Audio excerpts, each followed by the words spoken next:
Hello, everyone. Welcome to Open Democracy's second trial run of dial-in discussion on a Thursday afternoon or morning or an evening or lunchtime, depending on where you are.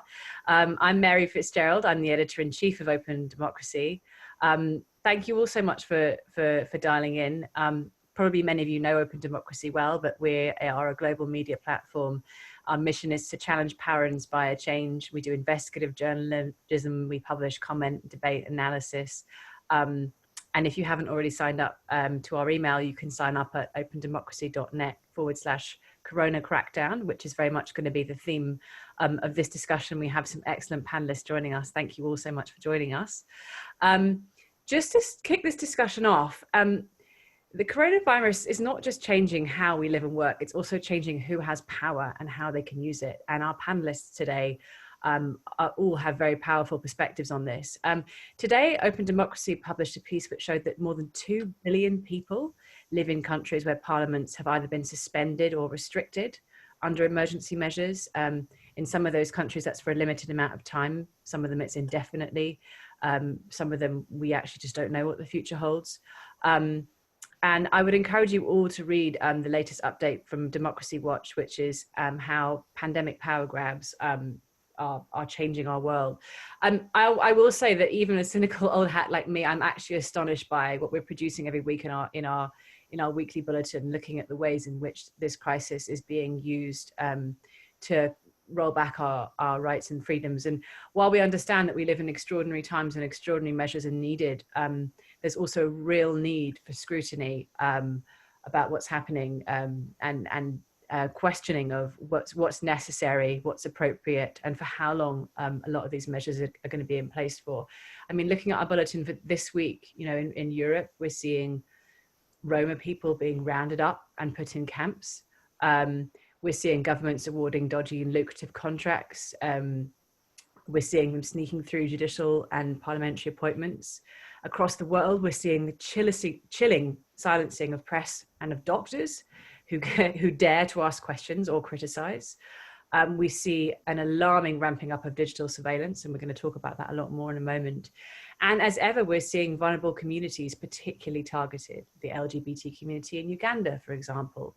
And we're seeing those with less power put most at risk. You know, while our parliament in the UK is on recess and maybe suspended, and MPs are getting expense allowances to work remotely. My colleague Caroline Molloy published a piece yesterday on Open Democracy, which Adam can share in the chat, which showed how cleaners are still being forced to go into the House of Commons, even though there's no work for them to do, and even though they're doing so at great risk. So lots of stuff to dig our teeth into in terms of power and in terms of responsibility and accountability of governments and of corporations and for citizens. I'd like to introduce all our panelists now. We have Berhan, who's a senior policy analyst from the digital rights group Access Now, based in Kenya. She's calling in from Nairobi. Thank you. We have Justin Spike, who's a journalist based in Budapest. He's covered the Orbán regime over the past decade and is currently investigating the government's COVID-19 crackdown in Hungary. And I think most of you on the call will be aware that Viktor Orbán has effectively made himself the indefinite dictator of Hungary. So Justin can tell us more about that. We have Arti, who is based in India and is publisher of the website Carboncopy.info. And she's also founder and director of a media agency called Climate Trends. So I'd encourage you to check both of those out. And we have Leigh Baldwin, who's our partner in this DemocracyWatch initiative. Leigh's editor of SourceMaterial, an investigative outlet based in London. He's previously worked as an investigative journalist for Global Witness and as a reporter for Bloomberg News. So we're very happy to have you all. So thank you for joining. One thing I will just say before we kick off, which is we really want this conversation to involve all of you on this call. If you're joining us on Zoom, you have a question or a comment, click on the chat icon at the bottom, type into the chat window, all that will be fed back to me. Your microphones are muted, that's so people can talk one at a time, but we'll unmute you if we want to get into a direct conversation, and all your comments will be fed in. And if you're joining on Facebook, add your input there and it can be fed back as well. Another health warning, this is informal, this is an experiment. My young children are downstairs watching a movie, they may come in at some point, we may have pets or sirens or other things interrupting us. It very much recreates the atmosphere of an open democracy editorial call. So apologies in advance for any unscheduled interruptions. First question is to our panelists, but I would also love you all to type in your responses and comments to this, which is, just wanted to ask you all each in turn how COVID is both affecting life around you and the issue area that you work on. So Berhan, I'll go to you first in Nairobi. Yeah, thanks. Good evening, everyone. It's around 7 p.m. here. So life has drastically changed, obviously. So we are all staying at home, working from home. That's definitely a different perspective and a different experience. But most importantly, we're under a curfew now. So from 7 p.m. until 5 a.m., we're not allowed to leave the house. So that's definitely a drastic change for a lot of us. We're also not allowed to leave the city. So the city's under a lockdown, but we can leave the house during the day. So from grocery shopping to going to the gym to going to work has completely changed, but that definitely that's expected and understandable. So of course our area of work has completely changed. As an organization, we have to actually step back and think about what does our work mean in a time of a public health crisis like this. So obviously we work on digital rights.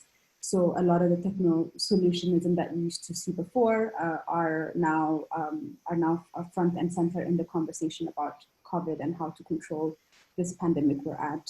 So I can give you a few examples of like some of the data privacy issues that we used to face now are completely different, in the sense that citizens around the world are being forced to sign up onto apps, are being forced to sign up to apps that are tracking where you're going, forcing you to stay indoors without any consent.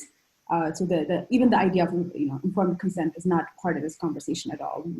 You can't opt out of things, and if you opt out, you're not allowed to opt into any community engagements where you're in. So we've seen that to be extremely drastic. Of course, surveillance is something that we're extremely worried about, of course. So one example that we can look at, for instance, is how the surveillance tech company at the NSO group is partnering with the Israeli government, for instance, to surveil all citizens that are living under their jurisdiction. It's extremely problematic because these organizations have been, censoring journalists, hacking into, prominent individuals, whether it's politicians, opposition groups. So a private actor like that coming into the public space and being given so much data is extremely problematic. And of course, the telecom companies play a really important key role in this space, where they're dashing out everybody's data and tracking people across the board. And of course, disinformation and fake news laws are now, have become really rampant. We've seen in Ethiopia, Kenya, and so many places where these new legislations are coming in, or you're arresting journalists, activists, because they have an alternative theory to what the government is telling us about COVID, for instance. So here, where I'm sitting now, at least 3 people have been arrested. In Ethiopia, one journalist has been arrested. So these are all really extremely different cases, and of course the courts are also technically closed. So these guys are being arrested without really going to being presented in front of a court. So that's something that we're extremely worried about. And one last thing that I would add is the issue of what we're seeing, connectivity issues, censorship and internet shutdowns. So currently, as we speak now, people in Myanmar, especially folks that are Rohingya refugees in Bangladesh, Kashmir, and others are completely disconnected from the internet. So they're unable to access information, they're unable to get any sort of information about how to protect themselves amidst this pandemic. So these are some of the things that we're seeing that has forced us to change the way that we work, to run different campaigns, to really speak out about the issues that we're seeing.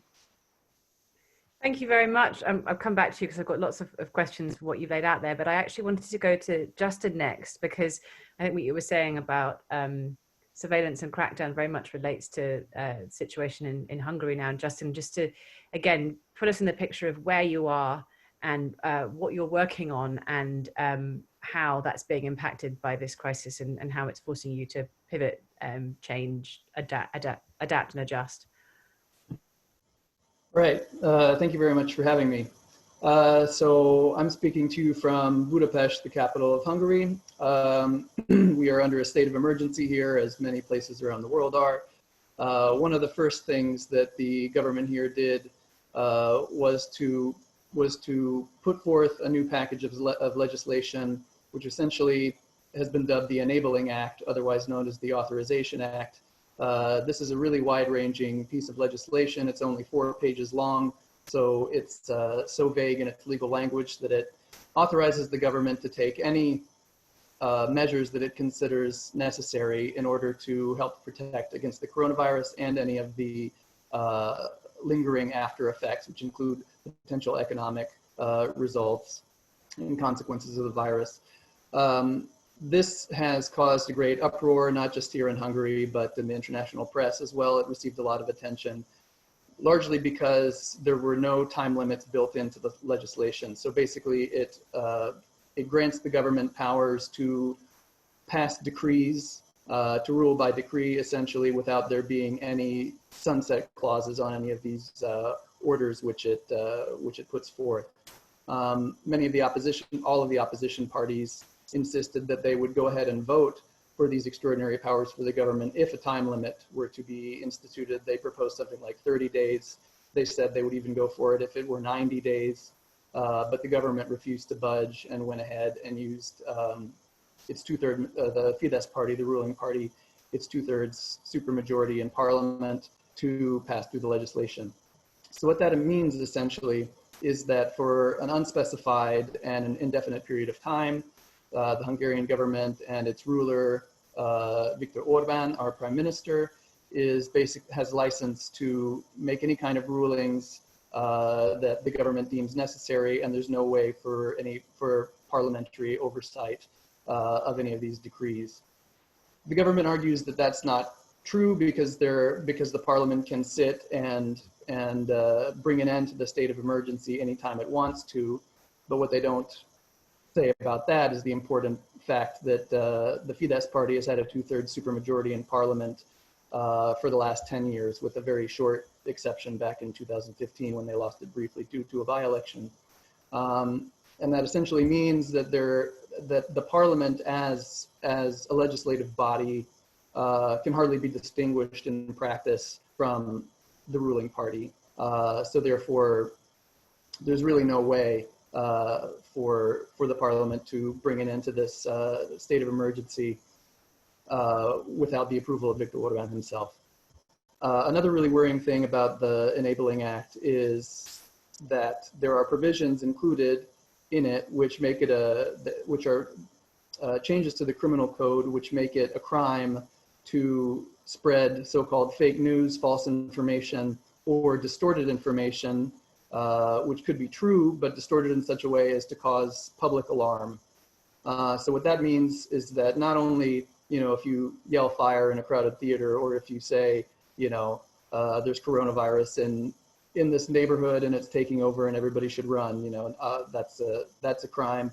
But also, if the government deems that something that you have reported on or publicized is fit to cause mass alarm, then that could be brought under the provisions of this law.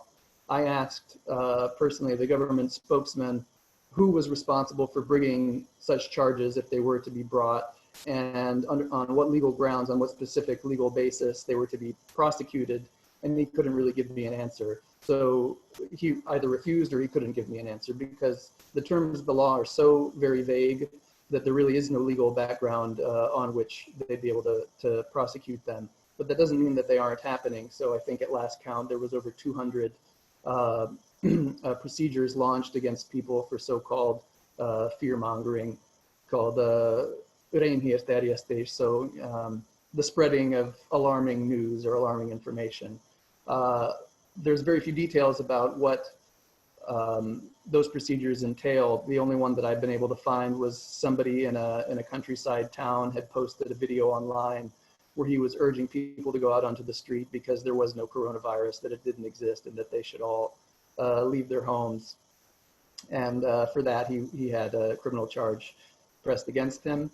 In terms of what that really means for journalists here, it means that there is a great potential for a chilling effect. I think some journalists will be less inclined to report on information concerning the coronavirus because we don't know how vigorously the government will pursue the provisions which are contained in this law. And otherwise, going after government officials for information has become quite different as well. There's the daily meeting of the emergency task force. They have a press conference each day. It was live, now it's only digitally, and journalists have to submit questions ahead of time via email if they want to have them answered, but they only take a small handful of questions for answering each day. So that's definitely affected the way that journalists are able to do their jobs here as well. Thank you. Yeah, a lot of that sounds very familiar, and both our next two panelists are both journalists. Leigh, I might come to you first actually to pick up on that point, because what Justin has talked about is an extreme but far from isolated example of the ways in which governments and authoritarian regimes are using this opportunity to silence criticism and shut down routes and avenues for scrutiny. So I wanted to pick that up and see if, as an investigative journalist too, you had more to add to that in terms of what you're seeing across the world, and also just, how this is affecting your life and your work. Well, first of all, thanks very much. It's always great to work with Open Democracy, and we're really happy that you guys could work with us on doing this newsletter, which seems to be, under the current circumstances, quite an important thing to do. There are lots of partners that we have and other people outside working to track the corrupting effect on democracy that the crisis is having. We're working with Privacy International and the Institute for Strategic Dialogue and people like that. So it's very much a group effort. In terms of what Justin is saying, what we've been trying to do over the last couple of weeks, and what we'll continue to do with this newsletter, is just to pull together what's going on all around the world. News was flying in what seemed to me quite a chaotic way. A lot of brilliant reporting going on, but we're trying to put it all in one place to help people get a grip of a kind of narrative of what's going on under this crisis. One of the things we've been seeing is this chilling effect on journalism, and that takes a number of forms. It can be suspension of the free press in terms of fake news laws, cracking down on what governments are allowing journalists to say. And in several cases, and not just in Hungary, we found that there are laws that are being put into place where the government says fake news is outlaws, but there's no definition of fake, and there's no mechanism for repeal, and often no sunset clause. So these things, if we don't watch them, will stay in place beyond the crisis. Also, what we're seeing in countries that we tend to think of as less authoritarian, even here we're talking about suspension of freedom of information laws. There's several authorities, even here in the UK, who are saying, well, seeing as there's a crisis, we're going to suspend responses to freedom of information requests for the foreseeable future. That really has an effect on how we can do our jobs. I mean, personally speaking, running a small investigative journalism outfit, it's having a direct impact on what we can do. We've seen over the last few years changes in the way journalism happens. There's a lot more open source intelligence being used, a lot of brilliant work being done online. But that, I think, is only valuable if it works in parallel with the old-fashioned journalism, the shoe leather journalism, getting out and about, talking to people, listening to people, seeing what's going on in the world. I'm having quite a good lockdown. I'm very lucky. I'm in London, the sun's shining outside, but people call me up and they say, what's happening in London? And I say, well, I can't really tell you. I can tell you what's happening on my street. And at a push, what's happening, at the park, in the park over the road. But Buckingham Palace could have fallen into a sinkhole, and you guys in Hungary or India or Kenya would know about it just as soon as I would. And and I don't mean that just as a joke. I mean that's having a really important impact on what we're doing. There are investigations that we were in the middle of that involved foreign travel, that involved, it's an axiom of ours that we kind of get out on the scene and get to the places that we're writing about, that we don't just sit and write about things from our office in London. We've cancelled those trips, we've changed things, we're looking for stories that we can do from open data sources here in London, which is changing the way we go about things. And that's just, the thick end of the wedge. There are serious crackdowns happening there are journalists being arrested and thrown in jail, and there is really, as Justin said, a very chilling effect, not just in Hungary, but in journalism all over the place. Thank you, Leigh. Archie, you're calling in from India. Thank you again for joining us quite late in the evening for you. And you're also a journalist, but you particularly focus on climate. And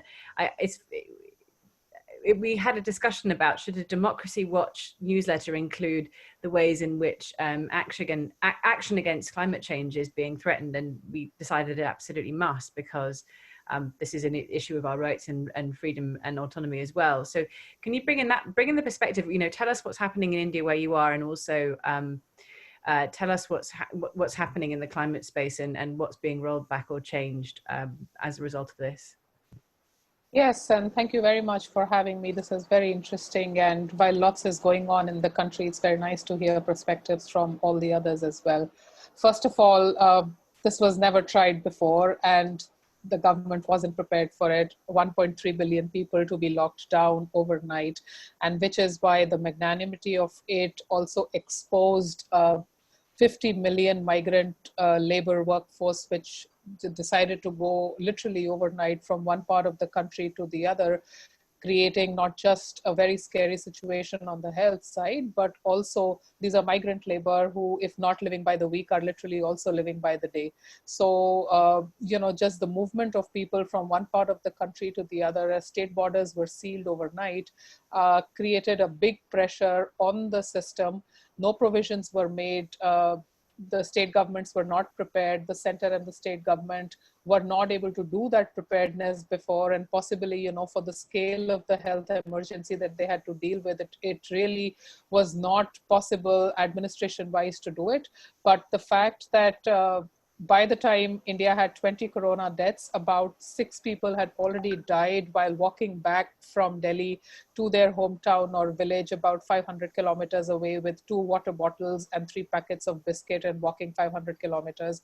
So I think even as the welfare programs are underway, the government has given almost a $22 billion stimulus for the first time ever after independence in 1947, historically also very big. Almost $6 billion or $7 billion have been transferred to the bank accounts of the bottom of the pyramid, the below poverty line, and especially women, and that has been a good thing. But the fact that these welfare schemes are woefully inadequate, I think, are really coming out at this time of an emergency. Take the example of social distancing anyway. 70% of Indians live in households which don't have more than one room, and just sitting outside on the street is literally using the street as their drawing room or a living room. So just telling those people to do social distancing has been a concept which I think Indians are absolutely finding hard to grapple with. But, on the other hand, even before the coronavirus crisis happened, let's not forget that there were very there were issues that had just happened. Delhi had just come out of a big communal riot, which was the result of an ongoing discussion or a debate with the Citizenship Amendment Act, which essentially is an act which was brought into the parliament by the ruling government, the BJP, which allows accelerated treatment of people who are coming as refugees from neighboring countries like Pakistan, Afghanistan, etc. And if they're coming into India, depending on their religion, they will be given accelerated treatment. So there was a lot of discord over Muslims being sidelined on this, and this had become a very, very massive issue. And I think with the coronavirus crisis, it's absolutely essential to take care of the health emergency. But for very obvious reasons, it has also put a complete hold or allowed the government really to take that issue in their hands and decide how they want to deal with it, simply because the public pressure on that has either ceased or is not able to sustain itself in the lockdown. And what happens to the Citizenship Amendment Act and how the ramifications that it will have in terms of, changing the fabric of the constitution in a way. India was set as a secular country, and when you give citizenship based on people's religion, it changes that meaning. And I think that principle is becoming quite important. The other thing, and before I pause for now, the other thing that is important to highlight also is that vast amount of misinformation on social media, again, taking communal colors, the health emergency getting divided up into, a religious discourse in a way. There have been instances where parts of certain minority communities oftentimes have been found to have areas where there have been lots of cases of positive cases from people living in those neighborhoods. And I think just becoming targets in the national media discourse on the fact that a particular community or a particular religion is bringing more cases is a very unhelpful and an unhealthy conversation at a time where the whole country is trying to stop coronavirus in its tracks. And I guess just in terms of media management, these are the kind of issues which feel like they are not helping, the way things are going. But needless to say, I do feel that, in terms of the health emergency itself, India is making a lot of efforts. For whatever reasons, the spread is not so much. We've had about 5,000, 6,000 cases. It's trying, the government is all spokes out in trying to control, but there are these issues on the side around citizenship and around the amendments on that, which I think are very important as we go around in the future. I will pause for now. Thank you, Arti. And we've had a number of comments and questions come in, and I'm going to pick out a few of them. I'm sorry I can't get to them all. One thing from Alex who says, in France, journalists are allowed to circulate to do their work. Do we know how many countries have that in place? It sounds like the UK doesn't. I can answer that partly. Here in Britain, journalists are allowed to circulate to do their work, but the context is that you can go out and report on what's happening on the streets, but would you have a meeting with a confidential source? Would you travel abroad to do the work you need to do as an investigative journalist? So I think, yes, you can still report on what's happening around us, but there's so much sensitive shoe leather work, as Leigh points out, that needs to be done by journalists, which can't be done right now for good reasons. These are just facts of life. But it's worth just saying that has quite a chilling effect long term, including as well access to things like freedom of information requests or other things which allow the kind of long term investigative work that holds power to account to be done. All of that's being slowed down and gummed up. The other thing, another panelist asked, another contributor asked, at what point do the panelists feel that the decision to postpone elections in many countries, a decision considered necessary to protect public health, will cease to be reasonable? How should the judgment to set a new date be made? Are we effectively making scientists the arbiters of democracy? Which I thought was a useful point. And actually, if anyone wants to pick up on that, just put your hand up, and we won't necessarily go to all the panelists, but if anyone's got a perspective from where they're based on, do let me know on that. Yeah, Justin, you got your hand up. I think it's an excellent question. We saw just a couple of days ago in the United States, for anybody who pays attention to American politics, there was a primary election held in the state of Wisconsin against all recommendations by the Center for Disease Control and the governor of that state, but they went ahead with it anyway. Here in Hungary, in the Hungarian context, part of the Emergency Powers Act, which is passed here, puts off any by-elections or referenda, which might be held during the state of emergency, which I think, is could definitely be taken as worrisome, but at the same time, as the contributor said, this is a public health matter, and these are not normal times, and we have to come up with some sort of a safe and healthy response when it comes to how we practice democracy as well. As far as the scientists being the arbiters of democracy or the arbiters of the timeline in which we practice democracy, I think it's a fantastic point and really well put. I think that's a slippery slope and a dangerous road to go down as well, which is why I think that it will be the responsibilities of governments to ensure that there are modes of voting and of participating in democracy that don't endanger the public health. And I think that they really need to be looking down the road into the future and seeing that we might be living with this situation for half a year, an entire year, until such a time comes when we have a vaccine for this virus. And then into the future, who knows when the next pandemic comes down the line, and we can't just suspend democracy indefinitely. And that's why I think going forward, I think we really need to be looking at ways that people can engage in democracy in a safe way, be that voting by mail, voting online, creating the kind of infrastructure necessary. It's a huge job, but it seems to me a job that really needs to be done in a situation like this. Thank you, Justin. Berhan, I wanted to come to you. You may have had your hand up already. I didn't catch it or not, but there's another thing up, so you can respond to that as well as to what Justin said.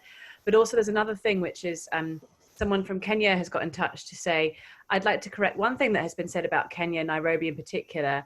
Yes, we have witnessed an upsurge of violence meted on citizens, ostensibly to make them observe social distance and the night curfew. But we are not forced to sign up to any app for tracking purposes. Contact tracing is being done manually. It's not enforced. So respond to that other question and to this, if you can, Berhan, that would be great. Sure. Yeah. Thanks. So on the election part, I think so. I can give an example of Ethiopia, where now there's conversations to postpone elections.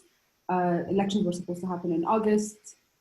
Registration was supposed to happen in a few weeks, and if elections don't happen, the country is going to go into a constitutional crisis, because by end of August, the current parliament ceases to be, to have power in the country, and the prime minister as well.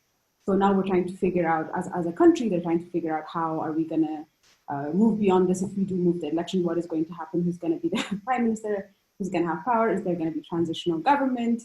So it's a whole lot of things that we have to figure out. And I think countries are creating as they go. So, but like really the idea of postponing election is a very difficult one. So I just want to point that out. Yes, so the point on Kenya, that's true. People are not currently forced to sign up onto an app, but there is now an app called M-Safari, where a private company and the government are partnering to have people sign up as they board public transportations, for instance. We know that the government is directly surveilling mobile geolocations of individuals, people that are in quarantine that apparently had broke from their houses, or were not in quarantine, for instance, were rounded up.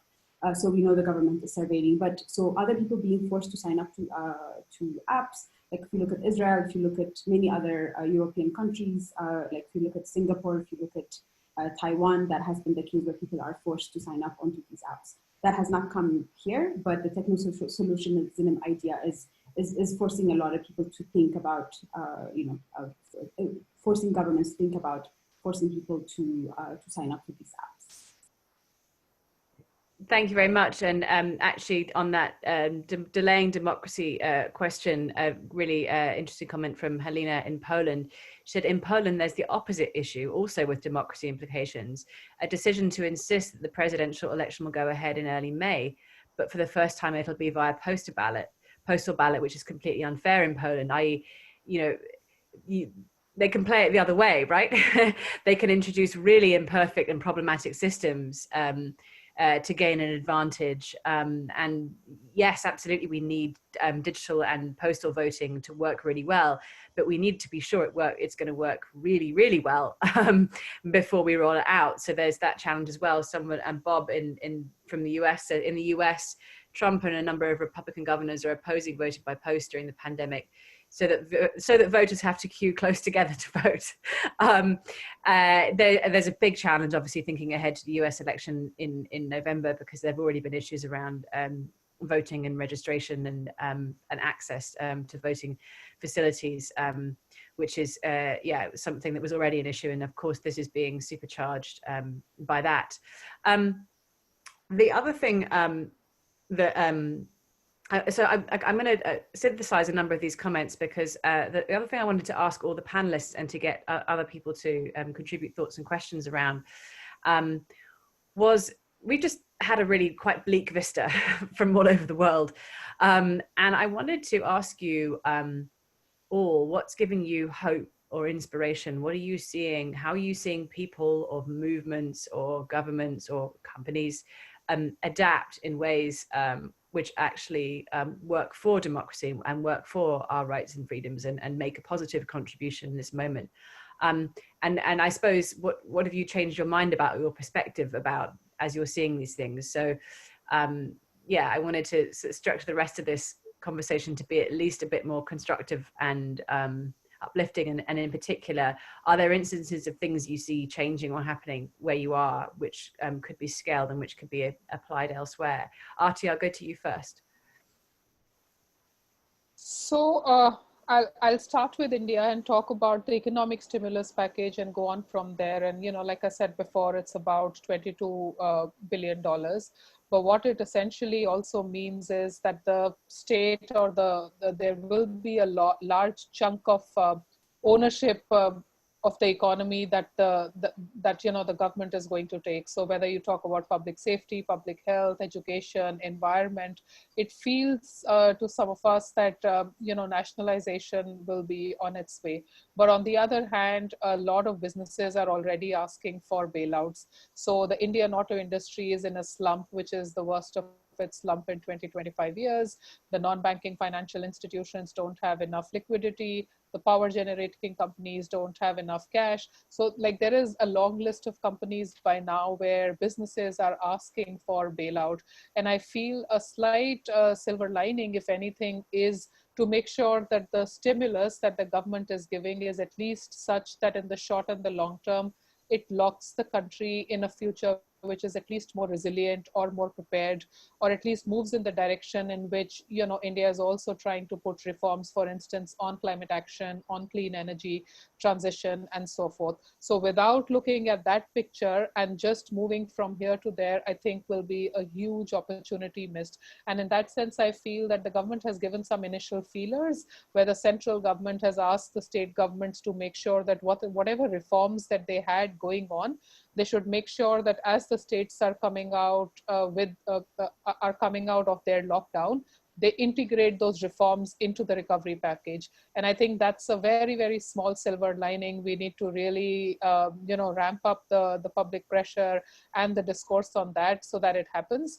But I guess those are the kind of things which will be promising if things go ahead in the right direction. There are already, instances in China, in other parts of the world. I was reading in South Africa where, emission norms have literally been doubled.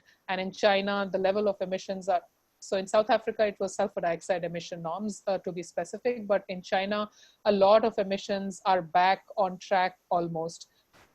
And I think we are fighting or making a case that in India, we've seen for the first time, most cities which are on the WHO most polluted index for many years have seen the cleanest air in the last 2 weeks. So people have seen a vision of what is possible. It's just that we didn't want to go there with an economic lockdown. We wanted to go there in a proper way. So I think just the vision also for doing it the right way is one of the things which can be brought about. And the last thing I will say very briefly is I saw one of the comments about capitalism and, is it going to make it less popular and or people will forget. I think my only sense as of now is that if anything, the way the public health crisis has revealed vulnerabilities for us as human beings and as communities and corporations, maybe, corporations also realize that markets are meant to deliver not just trade and profit, but also a quality of life. And I think if these are the things that we can talk about, then it will be a huge lift out, at least for India, but I will pause. Thank you very much, Arti. There's something very poignant about the fact that air quality is getting better because, of course, this virus, this pandemic, particularly attacks people's lungs, and people who have underlying health conditions which make them vulnerable to pollution also make them vulnerable to that. Many of them are also vulnerable to this virus, and I think that's real pause for thought there. Leigh, any wells of optimism or hope, or have you seen anyone doing anything really smart and productive and constructive at this time? Well, being a journalist, I'm congenitally incapable of optimism, but I'll try to say some generally optimistic things and maybe finish with a specifically pessimistic thing, which is, so I suppose, I mean, what we're seeing is an unprecedented involvement of the state in modern times in our everyday lives. And, you know, you talk, I mean, Artie was mentioning some of the comments about capital. It doesn't matter whether you're a libertarian or a socialist, it should be of concern to all of us. And that's kind of the purpose of our project, trying to help keep an eye on some of these things. In the sense of causes for optimism, yes, I would say the sort of the pollution being at record lows is great. But on the other hand, I think perhaps the salutary lesson there is the 2008 financial crisis, where we thought at the time, this is the end of economics as we know it. And what we learned was that our system was far more resilient than perhaps we'd taken into account. I mean, resilient in both the good and the bad senses. A lot of good things disappeared and a lot of the bad things just bounced right back. And we were very quickly back to square one. Likewise, if we look at 9/11, I remember the sort of eerily quiet skies and the lovely weather that seemed to happen when all the flying stopped and there was a window of low pollution there. These are sort of the good and bad sides of the same coin. In what makes kind of the bad aspects of capitalism resilient are the same things that make democracy resilient. They're very flexible systems rather than brittle systems like dictatorships, which can collapse overnight, which makes me, in a way, less optimistic.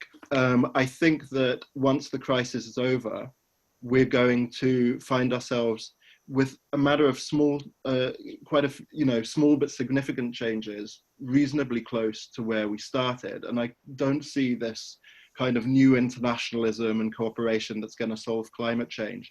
What I'm optimistic about is we've talked about elections and postponing elections and things.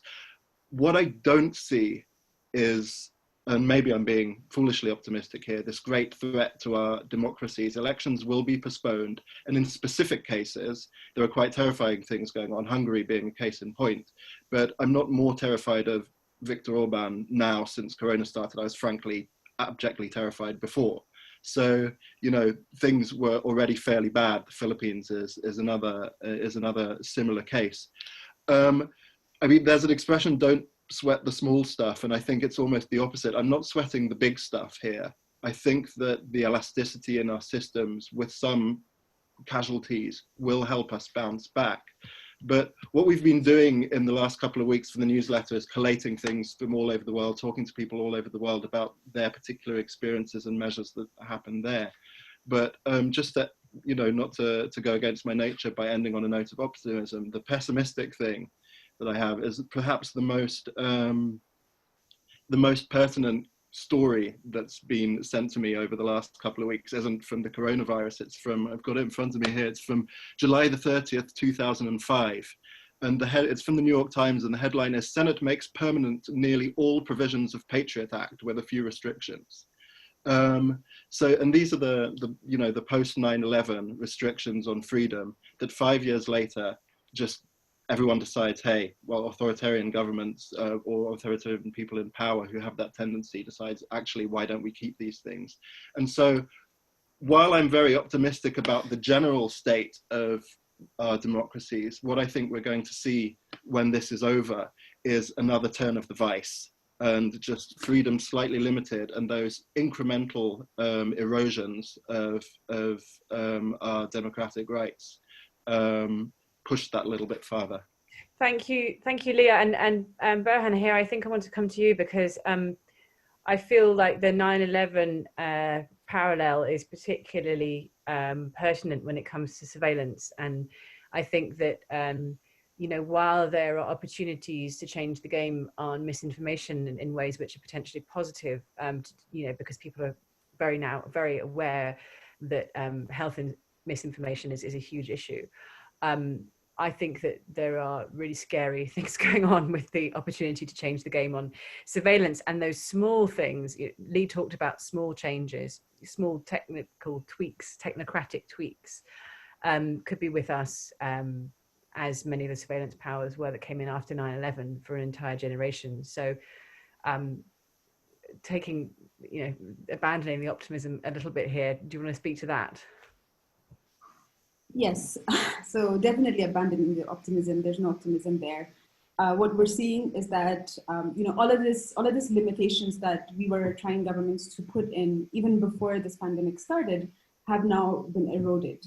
So the conversation that like a government is interacting with the a super surveillance tech company that has been extremely problematic in many ways as a partnership to surveil a whole population would have been crazy to imagine 3 months ago, but now it's actually is a reality.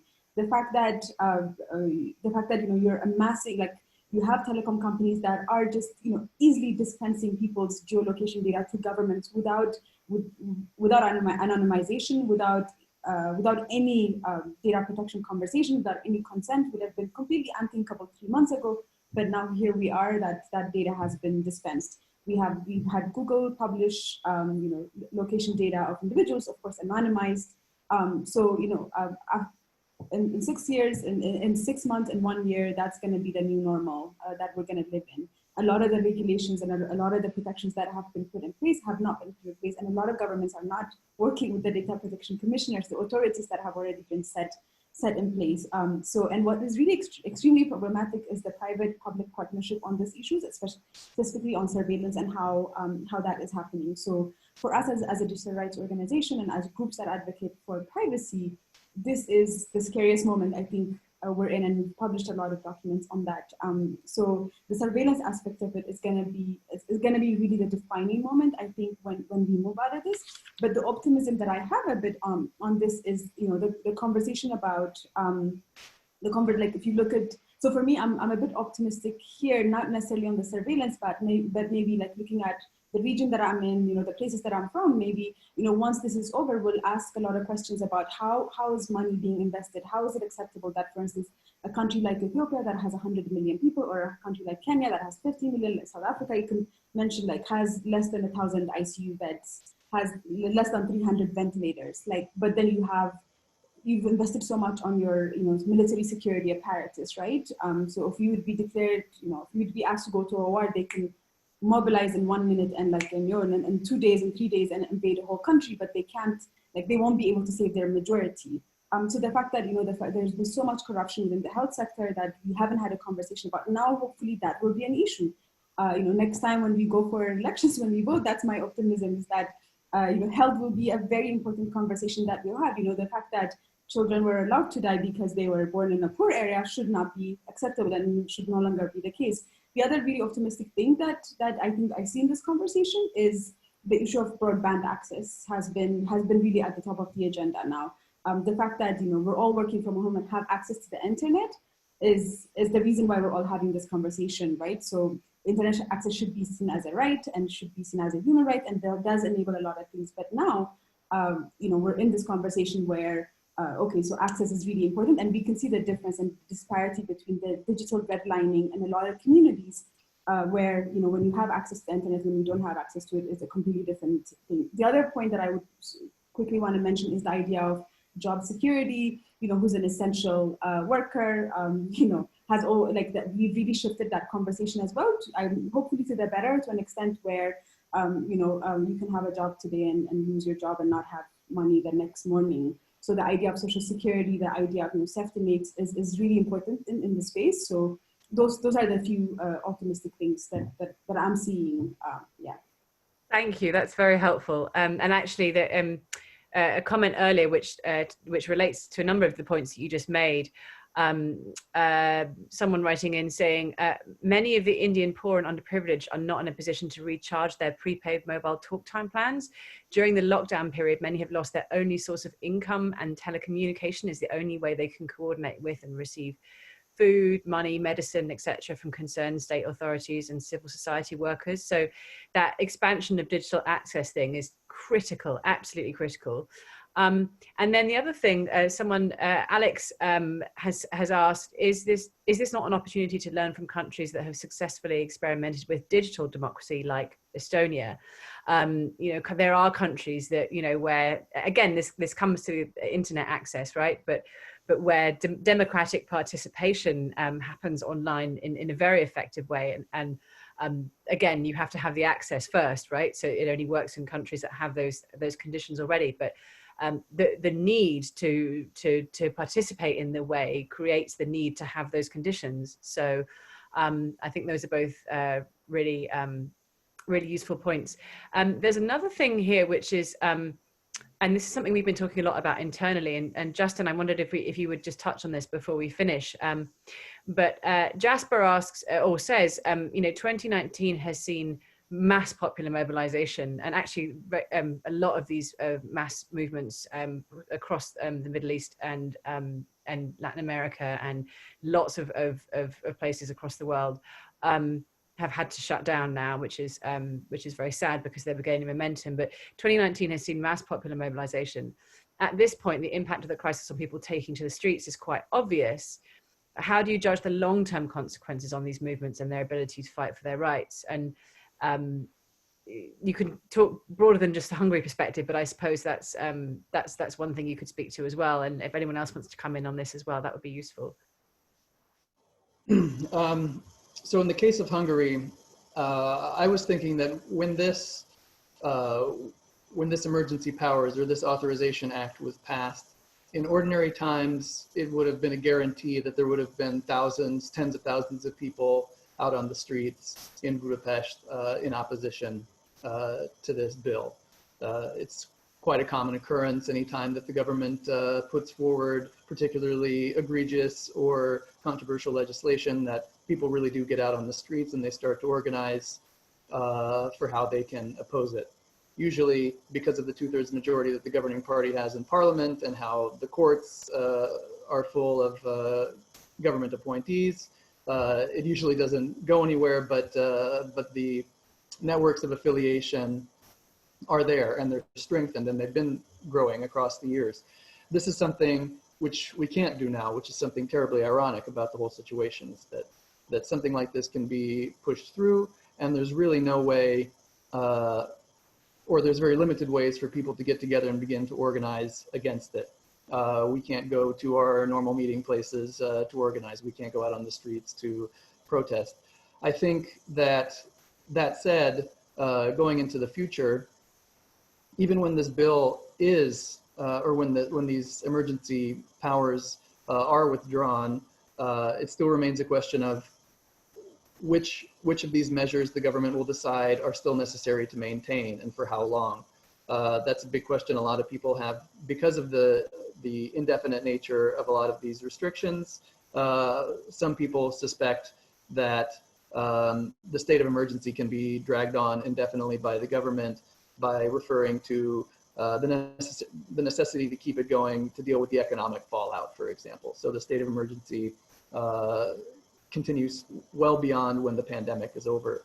Here in Hungary, we've been under a state of a legal so-called state of crisis since 2015, when the refugee crisis came to Europe's doors. Hungary was really on the front lines of the first weeks of that crisis, being a southern EU border with Serbia. Many people were coming up along the Balkan route through Turkey and the Middle East and came to Hungary. Since that time, the government has really taken immigration and made it its primary cause with which it mobilizes its voter base.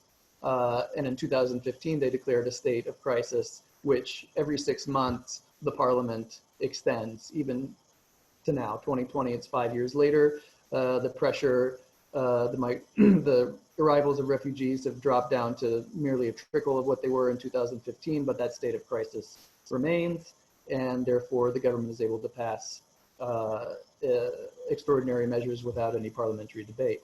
So I think a big concern here is for how long this state of emergency will be referred to in maintaining a lot of these measures, and how difficult that will make it for opponents of the government and for people advocating for a different kind of governance here in Hungary to really organize and express their opposition. And that, that remains to be seen. Only time will tell. Thank you very much. So we had some optimism there, but we aren't, we aren't shying away from the seriousness and the gravity of this in all our different contexts and on all the different continents that we're dialing in from here. I want to thank you all for joining, and I want to thank everyone who's dialed in to listen and ask questions and participate. One more plug for the newsletter. If you want to know what's happening across the world to democracy, to our civic rights and freedoms throughout this pandemic and beyond, sign up openDemocracy.net /Corona crackdown. The other thing I'll just say is, and I think many of my panelists would agree, that this is a moment when you need reliable, trustworthy journalism more than ever. And although it's challenging to produce it, we really need people to be asking questions, holding power to account, and finding new ways to raise up voices and perspectives and questions and stories that aren't being heard elsewhere. It's my job to say this, but you know, we don't.